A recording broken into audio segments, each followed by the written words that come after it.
Salve alunos da disciplina História do Pensamento Econômico 2, do professor Ricardo Luiz Chaves Feijó. Esta é a nossa 12ª videoaula. Como sempre, num ponto da minha exposição, haverá uma questão que deverá ser encaminhada no prazo máximo de uma semana e que servirá como controle de frequência. Não esqueçam de dar o like, curtir o canal e fazer os comentários. Ok? Vamos lá? Muito bem, então nós continuamos com o nosso autor, o austríaco Karl Menger, um dos três grandes expoentes da chamada Revolução Marginalista, entre 1871 e 1874, cuja principal obra nós vimos em teoria econômica é o o Grundsätze der Volkswirtschaftslehre, ou Princípios de Economia Política. Discutimos na primeira parte a vida, um apanhado da obra dele no campo da economia e da metodologia econômica. Na segunda parte, nós entramos na discussão dos princípios. Antes disso, nós descrevemos as bases metodológicas e filosóficas de Menger, mapeando as influências intelectuais. Já entramos no começo da apresentação de conceitos, que aparece nos primeiros capítulos, no capítulo 1 e 2 do livro Princípios de Economia Política. Vimos o conceito de bem, as chamadas 4 causas que tornam a coisa um bem. Comentamos brevemente a hierarquia dos bens na produção, a estrutura da produção, em que se tem bens de primeira ordem e bens de ordem superior. Vamos voltar a essa temática, mas agora no contexto da teoria do valor de Menger, entrando no capítulo 3 dos princípios de economia política. Então, esta é a parte 3 do bloco de videoaulas sobre Karl Menger. Muito bem, então vamos aprofundar a temática do valor econômico, o estudo do problema do valor, na ótica do economista austríaco. Bom, vejamos alguns aspectos da teoria econômica de Menger, na temática do valor, e depois entraremos na teoria de preços de Menger. Portanto, nós vamos concentrar na exposição teórica nessas questões fundamentais da análise econômica, valor e preços. Há outros temas que são debatidos na obra de Menger, como a teoria da distribuição, ou seja, a teoria do salário, a teoria do capital, dos juros, teoria monetária, falando de moeda e juros. Tá? Vamos nos concentrar na questão da teoria do valor e da teoria dos preços. Tá? É claro que esses outros temas têm a ver com os preços, né? Por exemplo, a teoria monetária está conectada com a teoria dos preços, mas a nossa ênfase é valor e preços, enfatizando os fundamentos da teoria econômica. Nós já vimos as bases conceituais, filosóficas. Menger se dedicou muito a esse aspecto filosófico da teoria econômica, essa base filosófica da teoria. Agora nós vamos, estabelecido a visão filosófica, vamos nos concentrar na teoria, valor e preços. Tá? Não se pode compreender a teoria do valor de Menger sem essa análise filosófica e metodológica. Ok? Bom, Menger está procurando uma análise objetiva, científica, objetiva no sentido de científica, tá? Que utiliza um método científico adequado. Ele quer que a ciência econômica tenha o mesmo sucesso das ciências naturais. Ele, de certa forma, segue o paradigma das ciências naturais, mas resguardado a especificidade do objeto da análise econômica. O campo econômico tem algumas peculiaridades. Okay? Então, o passo inicial nessa descrição do fenômeno da economização, o fenômeno econômico, é a construção de uma teoria do valor adequada. Então, Menger entende que a ciência social e a economia particular têm um objeto muito particular, com características próprias. Tá? Embora ele busque a mesma concisão científica das ciências naturais, trazer isso para a economia, para a ciência econômica, ele sabe que a economia tem algumas particularidades. Então, não é a importação, simplesmente a cópia do método das ciências naturais e a aplicação na economia. Ele fornece um fundamento para a ciência econômica, para o objeto da economia, muito particular, muito sui generis, e ele chama essa análise abstrata, teórica da economia, de economia exata. Então, na ótica de Menger, ele procura oferecer um fundamento exato para a teoria econômica, no que ele chama de teoria exata. Tá? Qual é o objeto fundamental que está sendo tratado teoricamente pelos economistas teóricos? A atividade econômica no que tange a satisfação de necessidades no mundo em que os bens são escassos. Então, é a lógica ou a descrição do processo natural e subjetivo de satisfação dessas necessidades no mundo em que as coisas que são bens são escassas, no mundo de bens escassos, no mundo onde se verifica condições de escassez. Muito bem, então no capítulo 3 do Grundsätze, dos princípios, Menger desenvolve a sua teoria do valor. Tá? A teoria do valor de Menger é fundamental na tradição austríaca. Basicamente, é a mesma teoria adotada pelos austríacos da segunda geração da escola austríaca. Visser e Bawerk manteve a teoria do valor de Menger. Ela foi ligeiramente alterada, digamos assim, na ótica de Mises e Hayek, dentro das particularidades epistemológicas desses outros dois grandes autores da escola austríaca. Na verdade, Menger, Mises e Hayek, eles se destacam na escola austríaca não só como grandes economistas dessa escola, mas também como autores com preocupação epistemológica, filosófica. E conforme eu demonstrei na minha tese de doutorado, no Economia e Filosofia na escola austríaca, há diferenças epistemológicas entre o naturalismo de Menger, o que eu chamo de racionalismo de Mises, e o subjetivismo evolucionista de Hayek. Tá certo?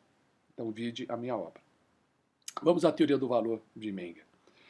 O valor não é uma propriedade inerente dos bens, não é algo que está na coisa, no bem, tá? Não é uma qualidade do objeto material, é algo que ocorre numa relação. Tá? É uma grandeza determinada numa situação, numa relação. A relação entre os indivíduos, com as suas necessidades, e as coisas que são bens que estão em nexo causal com a satisfação dessas necessidades. Okay?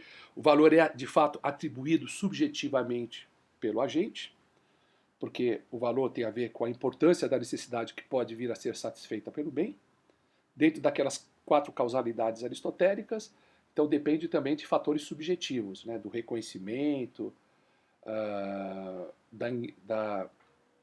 digamos assim, do processo, né, em que o indivíduo elege as necessidades como sendo mais importantes, quais de suas necessidades são mais importantes, o processo em que o indivíduo identifica as suas necessidades, e esse processo ele é natural e subjetivo ao mesmo tempo.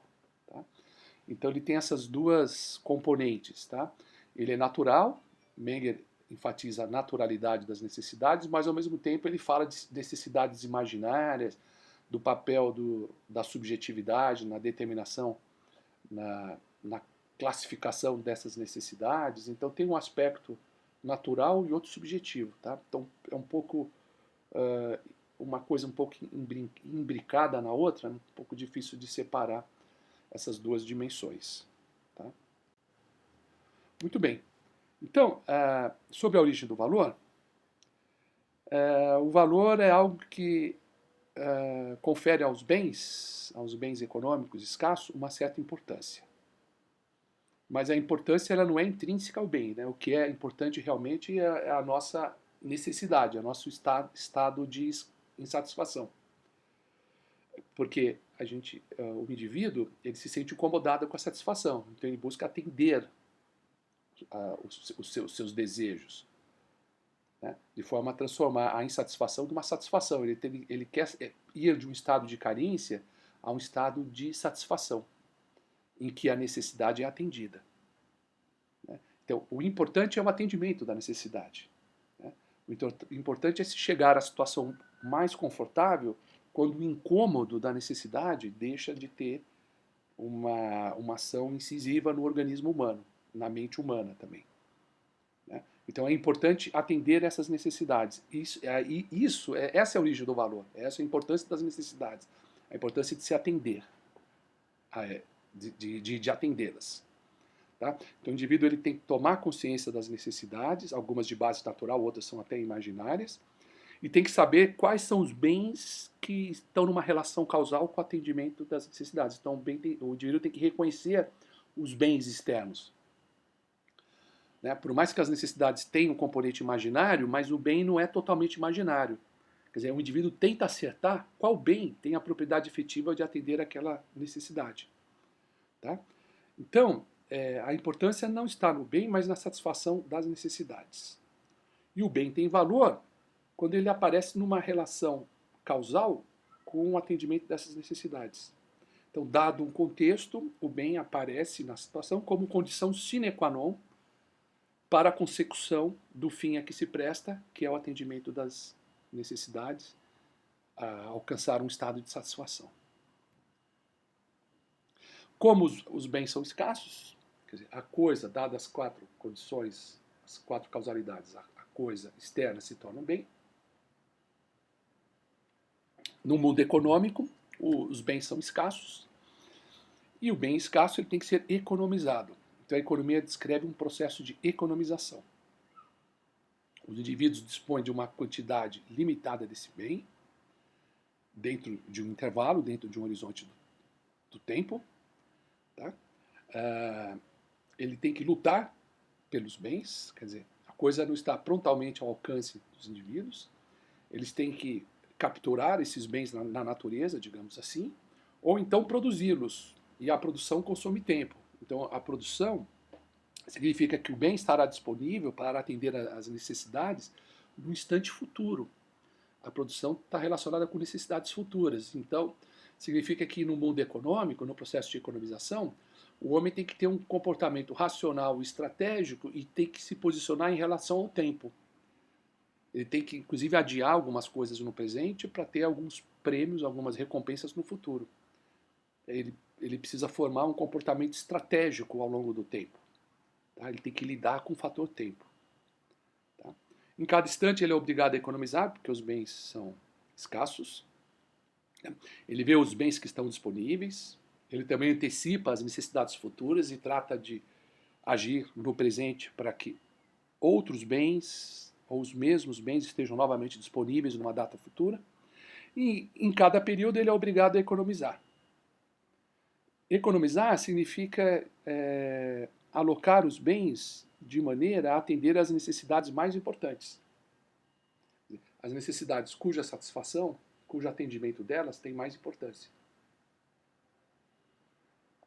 Significa que necessariamente algumas necessidades ficarão insatisfeitas.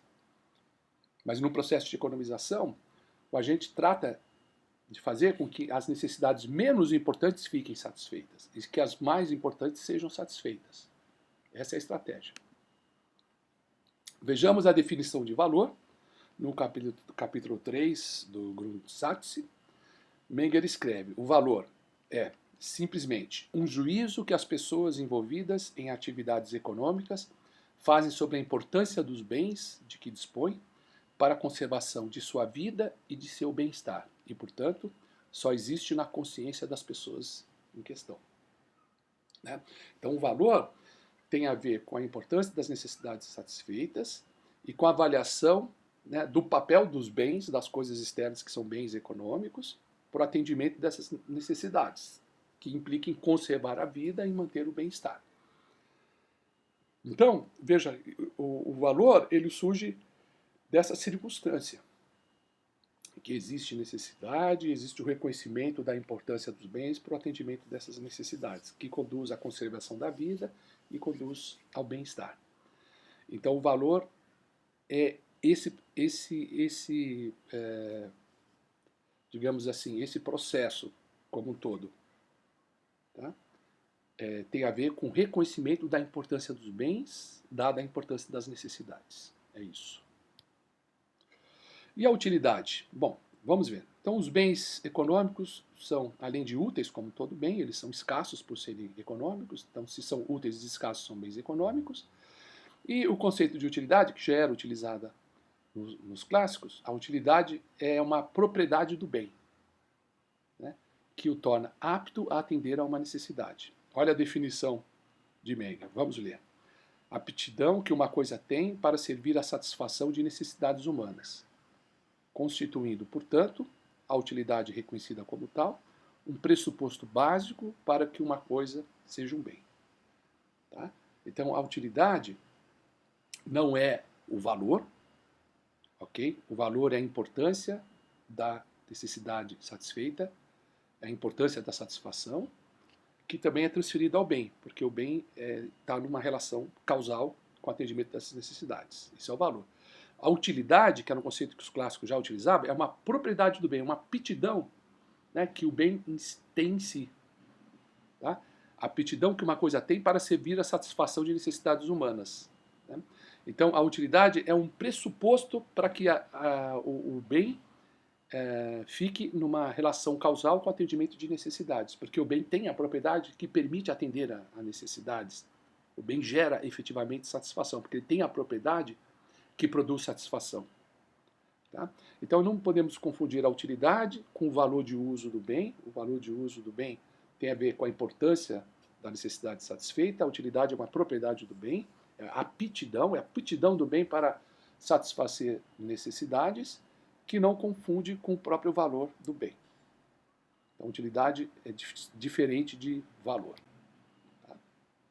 O valor é um produto do imaginário do homem, que reconhece que a manutenção de seu bem-estar só será assegurada pela posse e usufruto do bem econômico. Tá? O valor é a avaliação subjetiva da importância do atendimento da necessidade. Isso é um processo mental, tá certo? E os bens têm uma propriedade que os torna apto a atender às necessidades, né? E essa propriedade, essa aptidão, é a utilidade. Então, o bem deve possuir utilidade para que tenha valor. Né? O bem deve ter em si mesmo uma capacidade de satisfazer a desejos. Sendo escassos, são bens econômicos. Bens econômicos têm limitação externa nas quantidades disponíveis. Significa que as utilidades totais, essas propriedades, o conjunto de serviços que os bens podem oferecer no atendimento de necessidades é limitada. Então as utilidades são limitadas. Como as utilidades são limitadas, as propriedades disponíveis são limitadas, as propriedades dos bens, os indivíduos são obrigados a economizarem. Quer dizer, os indivíduos passam a depender de quantidades específicas desses bens para a satisfação de um desejo particular. Né? Então, essa limitação da quantidade disponível é que gera o fenômeno do valor econômico. Então, não se pode falar em valor econômico sem escassez. O valor é determinado a partir da estratégia racional de alocação desses bens no consumo. Tá?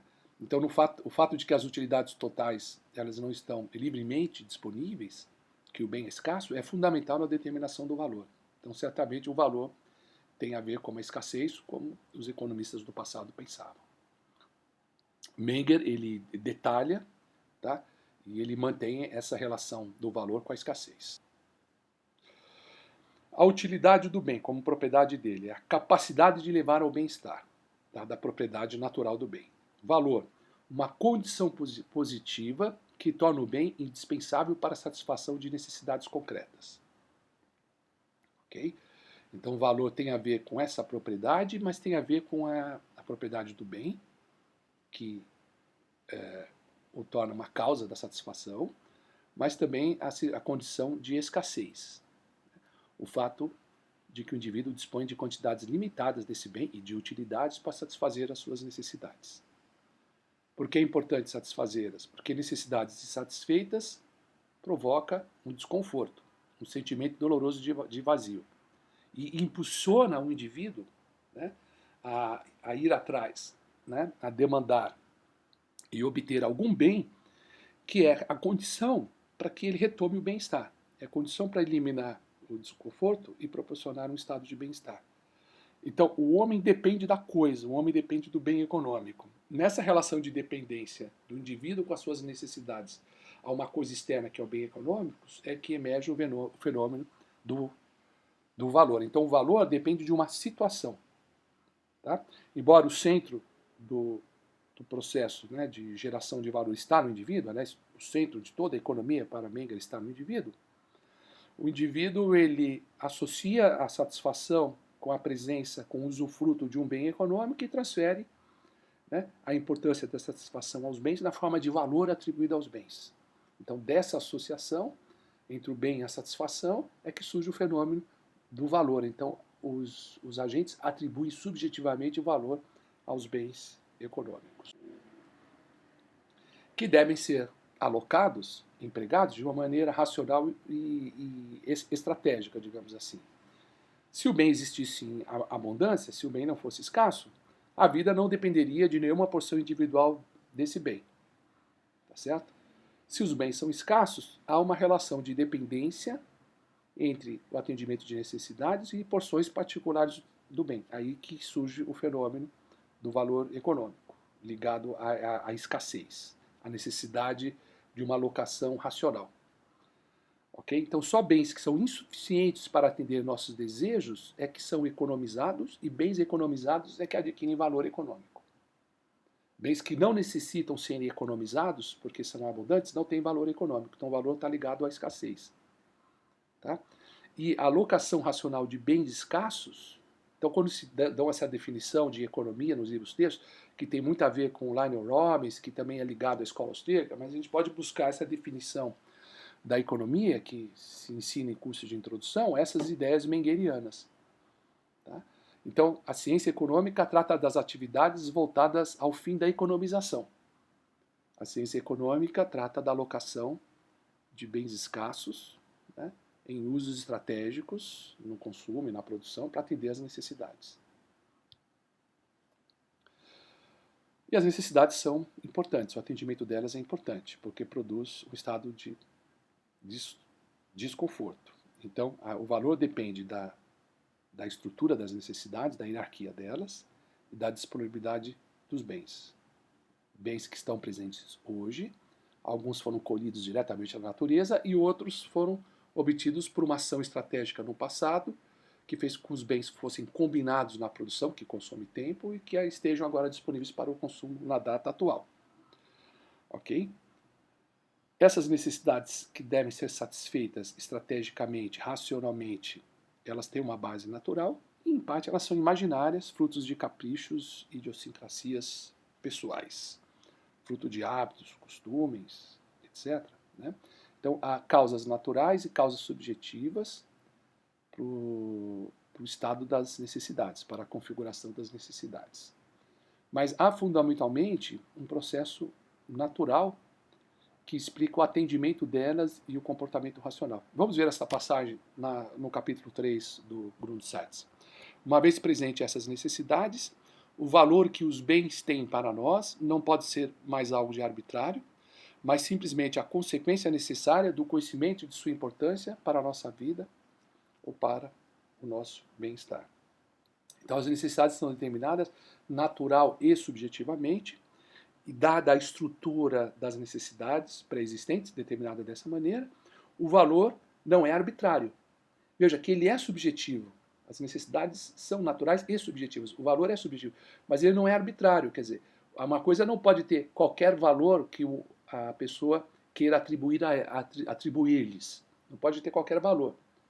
Ok? O valor é uma relação lógica. Dadas as estruturas de necessidades, dado o estado de escassez dos bens, isso estabelece o valor unitário de cada um desses bens. Tá? Então, conhecidos os bens, né, as condições da causalidade aristotélica estando atendidas, ok? Então, a coisa é bem, o bem é escasso, porque ele não está livremente disponível, o indivíduo pode dispor apenas de quantidades limitadas desse bem, E aí do processo lógico de alocação do consumo surge o processo do valor. Então o valor não é algo arbitrário, ok? O valor depende da lógica desse processo de economização. Requer certamente conhecimento humano. Existe uma relação entre o valor e o conhecimento humano, né? Porque é necessário que o homem saiba que o bem econômico, tem a propriedade que permite a satisfação de necessidades. Tá? A relação entre o conhecimento, o quadro de escassez dos bens e a formação do valor veja, o processo de geração do valor, dada essa situação, ele é natural. Ele pode ser estudado pelo economista teórico pela descrição de leis exatas. Tá? Dada a escala de valor, construída previamente na mente do consumidor e dada a disponibilidade dos bens, o valor se forma de um modo exato. Não é arbitrário. Tá? Existe uma lei que descreve o processo de formação do valor. Esse processo ocorre de um ponto de vista exato. Então é uma descrição puramente lógica. Inclusive não requer testabilidade empírica. Ok? É como se fosse a geometria de Euclides. Tá? São teoremas. Tá? São teoremas que são demonstrados, tá certo? Dadas as condições. E essas condições elas funcionam como axiomas desses teoremas. Tá? Que condições são essas? Que haja indivíduos que tenham necessidades efetivas, concretas, de base natural e subjetiva, que se identifique um conjunto de relações, ok? A disposição dos bens, o reconhecimento deles, o reconhecimento da estrutura de necessidades. Então, dadas essas condições naturais e subjetivas, temos a essência, os requisitos que estão associados com a essência do fenômeno do valor. Então, dadas as estruturas de necessidades, a relação entre essas necessidades e os objetos externos, a estrutura de produção, a estrutura do capital, dada a disponibilidade dos bens econômicos, tá certo? Os valores dos bens são determinados de modo natural e exato. E a teoria exata da economia é que vai explicar, descrever, tá? Determinar o processo de formação do valor. Voltando agora à estrutura dos bens na produção, os bens que estão agora disponíveis para consumo. Né? Isso estava no capítulo anterior, no capítulo 2 do livro, né? Onde Menger discorre sobre as ordens dos bens, que nós vimos na aula passada, bens de primeira ordem, bens de ordem superior. E nesse capítulo, o Menger ele retoma a ordem dos bens e faz uma longa exposição sobre o comportamento dos agentes em relação ao tempo. À medida que a sociedade vai se tornando cada vez mais complexa, os agentes têm que se preocupar com o período futuro, com seu estado de necessidades numa data futura. São os cuidados humanos com o futuro. Então é necessário, numa ordem econômica, que os agentes tenham capacidade de previsão. Eles procuram enfrentar um futuro que não é inteiramente conhecido, um futuro que envolve incerteza, porque tempo, como nós vimos, está associado com incerteza. Então os agentes eles precisam saber lidar com essas incertezas. Eles precisam, digamos assim, estabelecer um comportamento estratégico em relação ao tempo. Tá? Ele se preocupa não apenas com a demanda atual, com as suas necessidades atuais, mas com a demanda futura. E quanto mais se expande a sociedade, quanto mais se torna complexa a vida em sociedade, quanto mais a humanidade progride, maior a necessidade de se preocupar com a demanda futura. Tá? Quanto mais avançada a sociedade, quanto mais avançada a cultura, maior o zelo e a preocupação pelo atendimento das necessidades futuras.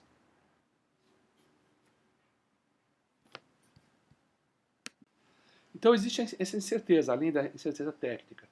O fato de que as necessidades que existirão numa data futura, elas podem ser desconhecidas, pode ser que não se tenha uma previsão totalmente acertada de quais serão essas necessidades futuras. Tá? Então tem o desconhecimento dessas necessidades futuras, o desconhecimento parcial delas, tá certo? E também a incerteza técnica. Né? Dados os esforços presentes na produção, não se pode determinar exatamente quais quantidades de bens estarão presentes para o atendimento de necessidades futuras. Ok? Bom, neste ponto da aula, eu formularei a questão, que deve ser respondida e encaminhada por e-mail no prazo máximo de 1 semana. A questão é o seguinte: discuta o conceito de valor em Menger, tá? Que é um tema amplo desta aula. Vamos lá? Bom, então voltando àquela descrição hierárquica dos bens na produção. A gente viu que tem bens de primeira ordem, bens de ordem elevada. Vamos aprofundar isso, como é feito no capítulo 3. Bens de primeira ordem são bens econômicos prontamente disponíveis para consumo e que dizem respeito às necessidades concretas imediatas que temos deles. Então são necessidades imediatas. Então bem está numa relação causal imediata com o atendimento das necessidades. A necessidade é premente, a necessidade está presente hoje, no agora, e deve ser satisfeita pelo ato de consumo, pelo usufruto do bem. Então, há a preocupação de ter o bem disponível no momento atual, para atender uma necessidade presente. Tá? Então, em parte, a questão da demanda, ela incide em bens de primeira ordem, para o atendimento imediato das necessidades, e, em parte, nos preocupamos com o atendimento de necessidades futuras. Né? Então, também vamos dispor parte dos bens que temos hoje, tá? Para que eles cooperem na produção, né? E se ofereça bens de consumo, bens de primeira ordem, numa data futura, que eles serão desejados e necessários para atender necessidades. Tá? Então, esses bens que são poupados hoje, ou que não se prestam ao consumo imediato, que não tem serventia no consumo imediato, que não estão numa situação causal direta de atendimento das necessidades, mas apenas indireta, esses são os bens que compõem o conjunto de bens de ordem elevada, os bens de ordem superior, que são alocados no processo de produção. Tá? Podemos chamar de bens de produção, que não são demandados porque são consumidos diretamente, mas porque com eles obteremos num tempo futuro o bem de primeira ordem que será consumido nessa data futura. Nas palavras de Menger, toda vez que a demanda de um bem de ordem inferior não for atendida, ou só for atendida parcialmente, ocorre sempre a demanda de cada um dos bens complementares de ordem superior. Então, significa que, num determinado período de tempo, se não houver o bem de ordem inferior suficiente para atender a demanda, é necessário produzir esse bem. E para produzir esse bem, devemos alocar um conjunto de bens de ordem superior no processo de produção. Então, a demanda de um bem de ordem inferior, se esse bem for escasso, gera demanda por bens de ordem superior. Ok? Cada um dos bens que participa do processo de produção e que mantém entre si uma relação complementar. Tá? Então, o bem se combina com outro bem no processo de produção. Então, a demanda por bem de ordem inferior, que é escasso, gera uma demanda por bens complementares de ordem superior. É isso que Menger está descrevendo. Então, você pode pensar a produção dentro de uma estrutura, que depois ele vai chamar de estrutura do capital. Então, em cada estágio da produção, você tem bens de ordem superior. Né? Quanto mais distante do consumo esse estágio da produção, maior a ordem do bem. Então, os bens que produzem bens de primeira ordem são bens de segunda ordem, os que produzem bens de segunda ordem são bens de terceira ordem, etc. E em cada estágio da produção, você tem um conjunto de bens que são complementares, tá? E que são indispensáveis naquele estágio de produção. Então, por exemplo, primeira ordem, pão. No segundo estágio, você tem a massa do pão, tem o forno, tem o trabalho do padeiro. Então, esses fatores de produção, eles se combinam, tá, de uma maneira complementar. Então, o trabalho do padeiro complementa a ação do fermento, que complementa o trabalho do forno sobre a massa, etc. Ok? Então, os indivíduos precisam pensar nisso. Eles precisam dispor, dada a demanda para o bem de primeira ordem, eles precisam dispor de bens de ordem superior que atuam de maneira complementar em cada um dos estágios da produção. Então, é preciso determinar qual é a demanda por cada um desses bens, né, que atuam de maneira complementar em cada estágio da produção. Então, os agentes imaginam qual é a combinação adequada desses bens, em que momento eles serão alocados na produção. Tá? Então, o agente ele é obrigado a pensar na estrutura da produção e como que ela se distribui ao longo do tempo. Tá? Então, o comportamento técnico, de engenharia, de estratégia, de uso da ciência, tá certo? De conhecimento da produção, de entender e localizar os diversos bens complementares em cada etapa da produção e distribuir isso ao longo do tempo, ver como isso ocorre ao longo do tempo, evitar gargalos, ter a oferta adequada de cada bem que entra em cada ponto da produção, é um verdadeiro processo de gestão industrial. Tá? Então os indivíduos precisam ter a gestão industrial eficiente na alocação de bens de ordem superior. E aí o Menger identifica, nesse aspecto, 3 tipos de demanda, se pode dizer. Né? Então, dada a demanda pelo bem inferior, decorre disso a demanda pelos bens de ordem superior. Então, há 3 tipos de demanda para os bens de ordem superior. A demanda total por bens de ordem superior, né? Quer dizer, dada a demanda por bens de primeira ordem, qual é a quantidade de cada um dos bens de ordem superior necessários à produção daquele bem de primeira ordem. Tá?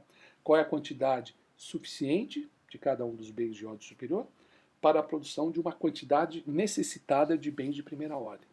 Então, o conjunto de demandas por todos os bens que participam da produção e que resulta no bem de primeira ordem é a demanda total por bens de ordem superior. No segundo conceito, o Menger enxerga cada etapa da produção. Então ele fala, olha, tem um bem que é necessário naquela etapa para obter o bem da etapa inferior, e se há demanda por esse bem, há também uma demanda relacionada de bens complementares naquela etapa. Tá? E olha só, se tiver uma limitação de um determinado bem nessa etapa, né, isso reduz a demanda pelos bens complementares. Porque não adianta você dispor de mais bens complementares se você não tem aquele bem estratégico que participa daquela etapa da produção. Então, dada a escassez de um desses bens, né, isso reduz a demanda de todos os bens complementares. Então, a demanda efetiva de cada um dos bens complementares numa dada etapa da produção depende da disponibilidade daquele bem específico que participa daquela etapa que está sendo considerado nessa análise. Então, essa é a demanda efetiva em cada etapa da produção. E em terceiro lugar, tem a demanda latente, quer dizer, se aquele bem escasso naquela etapa estiver disponível em quantidades maiores, então aparece uma demanda adicional pelos bens complementares que não existia antes, dada a escassez do bem em questão. Então, a demanda restante, que se tornaria efetiva quando viéssemos a dispor das quantidades complementares, que nos momentos nos falta, determinaria a demanda latente pelos demais bens complementares. Então, tem esses 3 conceitos de demanda em Carl Menger. Então essa é o processo em que se compõem as demandas para os bens de ordem elevada. O bem de ordem elevada tem valor? Veja, o bem de primeira ordem tem valor, porque ele atende à necessidade. A necessidade tem importância. Transferimos essa importância para o bem, como nós vimos. Né? E como é que se caracteriza os bens de ordem superior nesse aspecto? Ora, como os bens de ordem superior entram no processo? Eles são condições necessárias para a obtenção do bem de primeira ordem, né? Que é o bem de ordem inferior. Né? E o bem de primeira ordem, ele atende uma necessidade que tem importância. Então, o bem de primeira ordem tem valor. Mas como os bens de ordem superior são condições para a obtenção do bem de primeira ordem, então a gente diz que os bens de ordem inferior, de ordem superior, eles também têm valor. Porque eles participam da produção do bem de primeira ordem, que tem valor porque atende a uma necessidade, porque a necessidade é importante. Então, esse bem tem valor. Mas como para chegar nesse bem é necessário bens de ordem superior, então o bem de ordem superior também tem valor. Tá? Ok? Então, o bem de ordem inferior, ele é um bem econômico, né? Porque ele está disponível de uma maneira, ele é escasso, está disponível numa quantidade limitada, ele atende a necessidades que são importantes, portanto o bem é importante por fazê-lo e ele tem valor. Então, pelo fato do bem de ordem inferior ter valor, os bens de ordem superior que produzem esse bem de ordem inferior passam a ter valor também.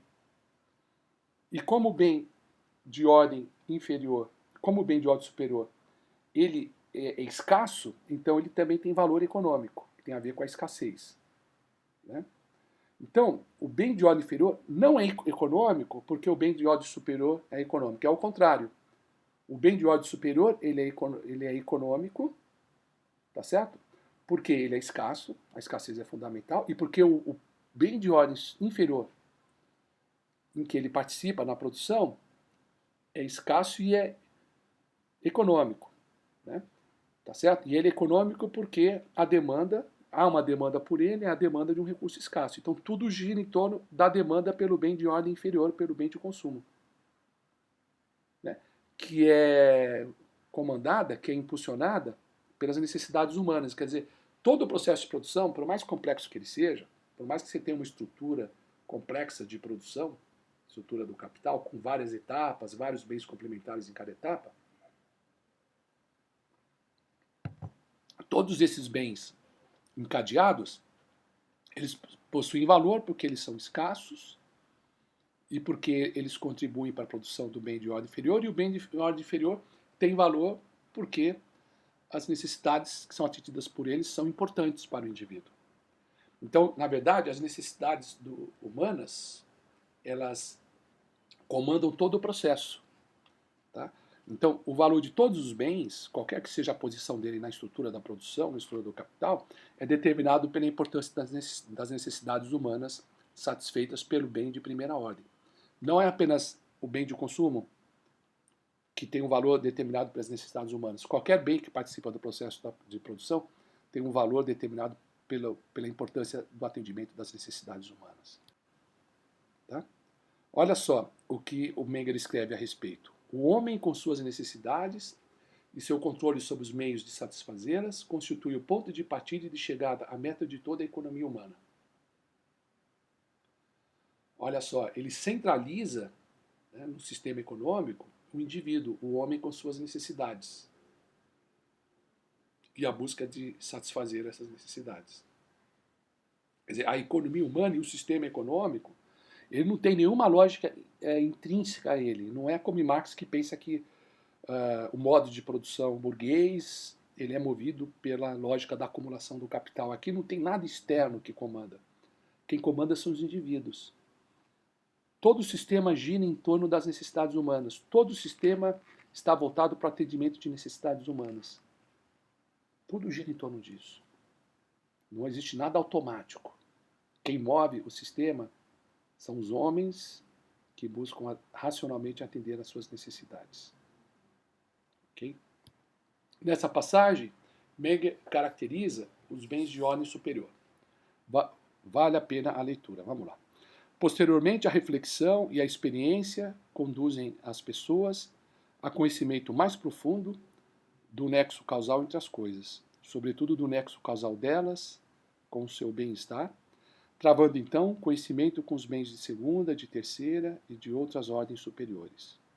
Também em relação a esses bens de ordem superior, as pessoas constatam que alguns deles estão disponíveis em quantidade superior à necessária, ao passo que, em outros casos, constatam a relação contrária. Ao fazer essa constatação, as pessoas passam a distinguir entre bens de ordem superior que constituirão objetos de sua atividade econômica e aqueles bens para os quais não existe essas necessidades. Essa e não outra é a origem da característica econômica dos bens de ordem superior. Tá? Então, os bens de ordem superior são aqueles que são economizados, não são todos os bens que participam da produção, mas são aqueles bens que participam e são escassos, e como escassos devem ser economizados. Tá? Ok? Então, a característica econômica dos bens de ordem superior é o concurso, a participação deles na produção do bem de consumo e o fato de que eles são escassos. O que for escasso é bem de ordem superior, é bem econômico, tem característica econômica. Tá bom? Então terminamos essa aula. Muito obrigado pela atenção.